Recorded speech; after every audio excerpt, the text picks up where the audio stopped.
కర్నూలు జిల్లా మద్దికెర మండలం communist party మండల కార్యదర్శి నాగరాజు మాట్లాడుతూ ప్రభుత్వం ఏర్పడిన తర్వాత సంవత్సర కాలమైన ప్రజలకు న్యాయం జరగలేదని అందుకే తహసీల్దార్ ఆఫీస్ ముందు ధర్నా చేస్తున్నట్టు తెలిపారు. సూపర్ 6 పథకాలలో ఏ పథకం ఎవరికి న్యాయం జరగలేదని కేవలం పోలవరం అమరావతిపైన దృష్టి పెడితే ఇతర ప్రాంతాల పరిస్థితి దయనీయకరంగా ఉన్నదని తెలిపారు.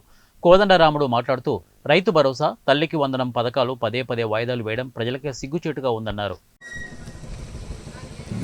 కర్నూలు జిల్లా మద్దికెర మండలం భారత్ కమ్యూనిస్ట్ పార్టీ మండల కార్యదర్శి నా పేరు ఎం నాగరాజు. ఈ సూపర్ 6 పథకాలు గవర్నమెంట్ వచ్చి 1 ఇయర్ అయినా కానీ ఇంకా ఏం చేసింది లేదు. కాబట్టి మేము ఈరోజు ధర్నా కార్యక్రమం నిర్వహించినాము. కాబట్టి ఈ సూపర్ 6 పథకాలు తల్లికి వందనం అంటాడో, అమ్మకి దండం అంటాడో ఏమి చేయలేదు. 1 ఇయర్ అయినా కానీ ఇప్పుడు చేస్తా అప్పుడు చేస్తా అనుకుంటా పోలవరము ఇంకోటి రాజధాని వీటి మీదే పడినాడు. కాబట్టి ఈ పథకాలు ఏం చేసింది లేదు. సంవత్సరం నుండి ఈ ఇదిగో చేస్తా 12వ తేదీ అయిపోతుంది, ఈ వచ్చే నెల పోయే నెల అనుకుంటే తిరుగుతున్నాడు. కాబట్టి ఏం చేయట్లేదు.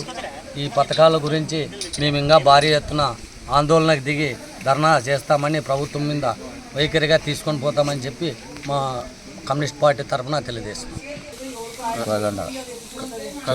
కర్నూలు జిల్లా మద్దికెర మండలము వ్యవసాయ కార్మిక మండల కార్యదర్శి. నా పేరు కోదండరాముడు, వి కోదండరాముడు. చంద్రబాబు నాయుడు వచ్చి దాదాపు 1 ఇయర్గా వస్తుంది. ఇంతవరకు సూపర్ 6 పథకాలు ఏ విధమైనది అమలు చేయలేదు. అదేవిధంగా రైతు భరోసా ఏప్రిల్ అన్నాడు, మేలో అన్నాడు.